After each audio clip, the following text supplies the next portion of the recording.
Seguimos en Jerez al Día con Antonio Díaz, profesor de la Facultad de Derecho de la Universidad de Cádiz, ponente de un tema en el campus Media, en la UCA, de cómo afecta la tecnología a la seguridad, ¿no?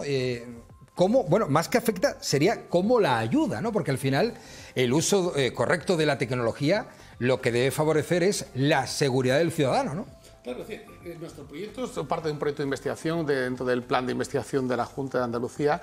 La reflexión que hacíamos era muy sencilla, es decir, las ciudades están creciendo, las ciudades están... Es el concepto de Smart Cities o ciudades inteligentes que empezó en los años 90, que consiste en añadirle una capa de tecnología a las ciudades. Un ejemplo, yo creo que se entiende bien, cuando vamos a la parada del autobús y pone 6 minutos. Sabemos que tarda 6 minutos, sabemos que tarda 6 minutos porque tiene un GPS el autobús. O cuando te dice que en la plaza de la Arenal, el parking, le quedan tantas plazas, eso es porque hay sensores. Es decir, la forma de gestionar ciudades que se han ido haciendo muy grandes es introduciéndole una capa de tecnología. Se ha utilizado sobre todo para elementos de movilidad. Claro, hay algunas ciudades donde se ha ahorrado hasta un 15% del tiempo en el desplazamiento, eso es mucho tiempo. Pero se ha utilizado sobre todo en recogida de residuos, en electricidad. Entonces nuestro proyecto iba dirigido a la aplicación de esta tecnología al campo de la seguridad. Entonces, por ejemplo, te pondré un ejemplo, ¿no? En la feria de Jerez, pues te puede permitir el saber si hay algún incidente. Puede haber unos sensores de sonido donde tú ves que hay un incidente. Entonces la policía, los servicios de emergencia pueden actuar rápido. Puede haber un dron sobrevolando, pues identificando si hay un terrorista o hay alguien perseguido. Puede haber unos volardos que se suban cuando detecte que empieza a haber una masificación peligrosa en alguna zona. Es decir, realmente la tecnología permite que sigamos haciendo lo que nos gustaba hacerlo, pero con mucha más gente, porque haré mucha más gente, ¿no? A ver, te vuelvo a hacer un poco la pregunta, corrígeme si me equivoco, que si yo estoy confundido, tú me corriges. ¿A ti te encanta la tecnología, Antonio? Bueno, la tecnología es... Dime tu opinión personal, yo no te pregunto ahora como facultativo, no te pregunto... olvídate de tu labor docente. Te pregunto a ti, eso de que haya un dron que controle una gran masa, por ejemplo, tú has puesto el ejemplo de la feria. Te voy a poner otro ejemplo. El Gran Premio de España de motociclismo, ¿vale? Tenemos 4 o 5 accesos donde a un recinto deportivo, que es el circuito de Jerez, van a acudir unas 200.000 personas. Con 6-7 drones, tú sabes perfectamente si por Torremelgarejo está entrando más gente, si lo está haciendo por la carretera de Estella del Marqués. Tú dices, oye, es maravilloso que la Guardia Civil, por ejemplo, a través de drones o la Policía Nacional, pueda controlar eso. Y yo te pregunto, ¿eso está bien? Digamos, si nos permite hacer cosas que antes hacíamos, sí, porque quizá lo que habría que plantearse es que no puedes tener el Carnaval de Cádiz con la masificación que hay si no tuvieras tecnología. Entonces, es una herramienta que necesitamos si queremos seguir haciendo las cosas que nos gustan. El Gran Premio de Jerez también es un buen ejemplo.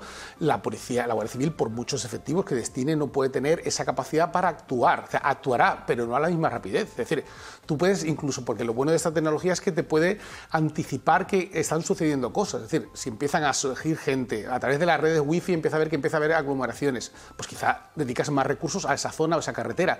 Entonces, al final puedes tener eventos que de otra forma colapsarían, utilizando la tecnología. Por tanto, en ese aspecto sí me gusta la tecnología. Claro, te encanta, sobre todo porque, a ver, has utilizado un término que es el oportuno y que a mí se me ha escapado, la masificación. O bien en elementos puntuales, en eventos como la feria, como el Gran Premio. ¿Qué te digo yo? Un domingo de playa, por ejemplo, cómo se ponen las carreteras, ¿no? Habrá que tener un control y yo supongo que ni la Guardia Civil ni tráfico, bueno, ahora se han quedado con un helicóptero menos, con lo del Pegasus el otro día, pero quitando eso, sí que sería bueno tener un buen número de drones para hacer un control perfecto, ¿no? Incluso para ir pudiendo derivar el tráfico, porque eso, ¿en qué terminaría? En algo mejor para los ciudadanos, evidentemente, ¿no? Es decir, lo que no tiene sentido es esas cosas que hemos visto que de repente te tirabas 1 hora y media intentando llegar a un sitio o llegabas y ya no había aparcamiento. Es decir, ¿por qué nadie me ha dicho que ya no había aparcamiento y me deriva? Me puede llegar a mi teléfono móvil diciendo, usted está en esta dirección, hay una bolsa alternativa a 3 kilómetros o cambie de playa. O realmente, pensemos en playas que son semisalvajes, donde el Estado no puede llegar y tú puedes tener drones que están patrullando. Hay drones, por ejemplo, en Australia, que detectan patrones de comportamiento extraño. Es decir, pueden detectar tiburones o pueden detectar si hay alguien haciendo movimientos extraños similares a un ahogamiento. y bueno, lo balizas, le puedes lanzar un salvavidas mientras llega Protección Civil o llega Cruz Roja. Realmente esta tecnología nos permite hacer cosas que quizá no podríamos hacer sin ella. Tú hablas del concepto de seguridad. En estas grandes ciudades masificadas, ¿no?, con ese dato que facilitábamos en 2007, se establece un hito. Por primera vez en la historia, más de la mitad de la población del planeta vive en ciudades, llegando al 70% en algunos países europeos y asiáticos. Es decir, estamos hablando de grandes núcleos de población. ¿Esos núcleos con la tecnología son más seguros? En alguna medida hay que distinguir entre dos tipos de ciudades o dos tipos de países, es decir, los no democráticos y los democráticos. Es decir, todos aquellos países, pongamos el ejemplo más claro de China, evidentemente se han hecho más seguros porque el ciudadano está absolutamente que no puede moverse, porque tienes un reconocimiento facial, se sabe de qué barrio a qué barrio va el ciudadano. Por lo tanto, sí, ese sería el grado extremo donde la ciudad es más segura porque el ciudadano no es libre. Después tenemos que llegar al otro lado donde sí, efectivamente, evidentemente, esto está permitiendo, esta tecnología está permitiendo identificar, por ejemplo, patrones de comportamiento. Claro, los algoritmos te dicen, bueno, aquí parece que hay incendios de coches con estas características, algo que quizá a la policía se le escapaba, pero que todos los sensores recogiendo información no. O, por ejemplo, es más segura porque tú, cuando hay un incidente, el sistema decide cuáles son los mejores recursos a enviar. O sea, ni mandas demasiadas ambulancias ni demasiadas pocas. Entonces, sí son más seguras.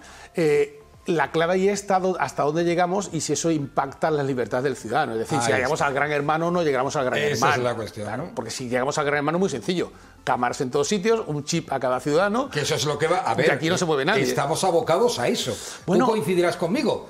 A ver, yo siempre me acuerdo de la película de Wall-E, ¿no?, que me parece absolutamente fantástica, ¿no? Cómo va a ser el futuro no muy lejano. Personas que no van a tener que hacer absolutamente nada, que lo van a tener todo a golpe de tablet y que ni siquiera van a tener contacto con otros seres humanos, porque todo le va a llegar. La documentación ya terminada, la compra ya realizada.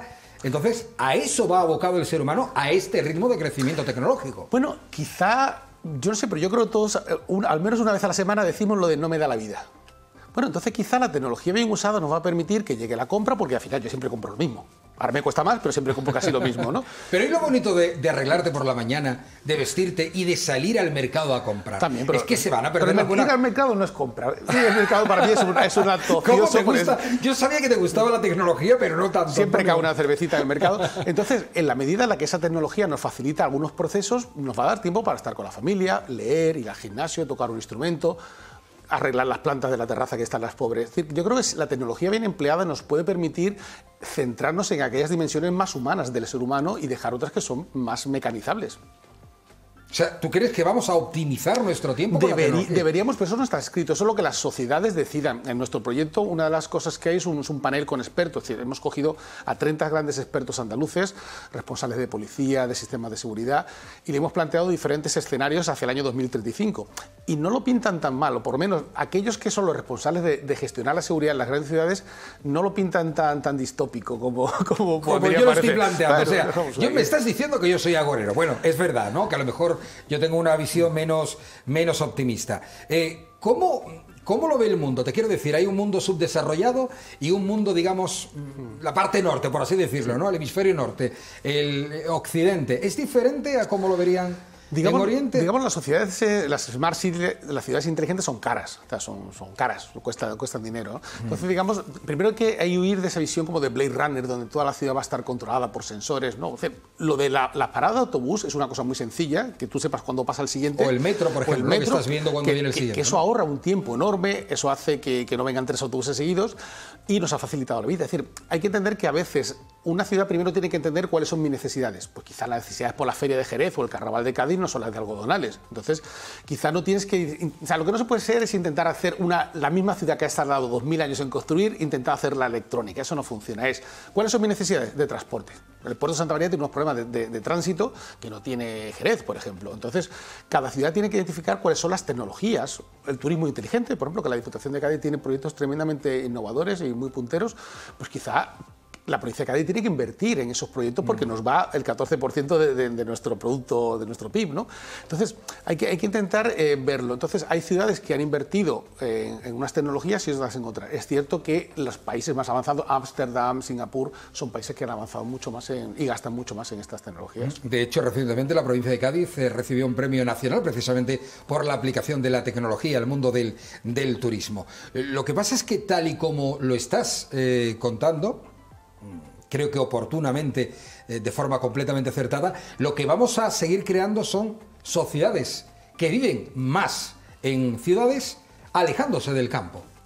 Sí, se va a perder, el mundo rural se va a perder. Es una tendencia que lleva observándose más de un siglo, es decir, el ser humano. ¿Pero por qué? Porque las ciudades son ecosistemas interesantes. Hay oportunidades, hay vida, hay actividad.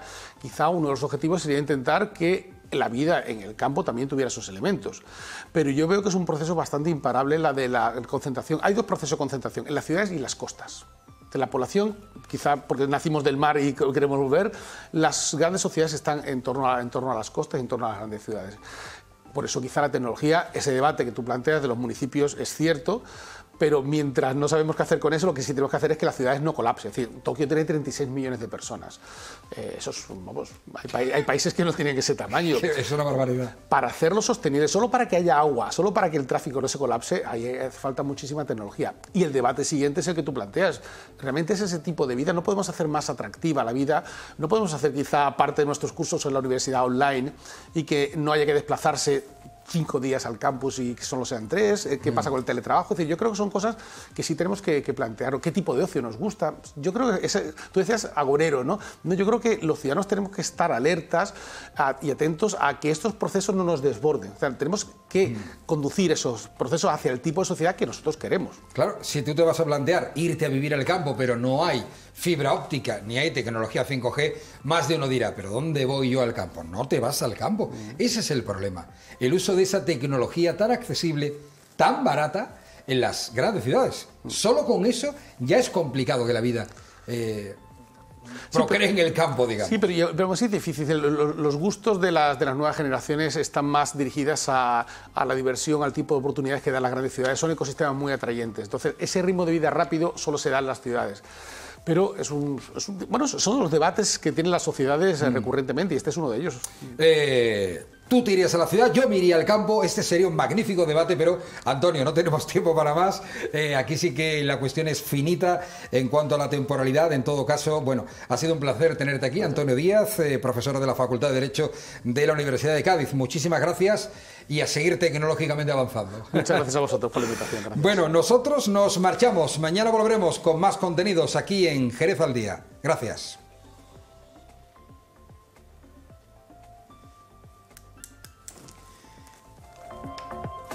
¿Listo?